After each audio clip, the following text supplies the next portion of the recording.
Yes, good evening. Ginabi na tayo dito sa ating dalawang sidecar na inilabas. So ngayon, finish na. Stainless ang ating mukha. Flooring, lahat ng mga lata, stainless na to. At napakaganda nito. Nakakabit sa 125 Honda TMX. Napakatipid nito. At ang customer natin ay si Sir Clifford Magtibay. Taga saan nga kaya, Sir? San Lorenzo.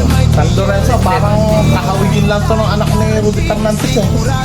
Oh, yan. Ito tayo magmamaneho nito. Sa kuya ko po. Para sa ibibigay mo sa kuya mo.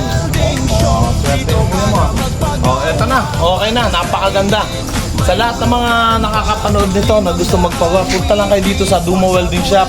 Hanapin niyo si Oliver Duma at igagawa namin kayo ng mga gusto niyong klase ng sidecar.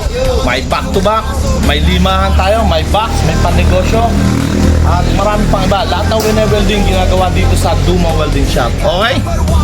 Bye-bye! Alamba, Laguna, Duma Welding Shop lang.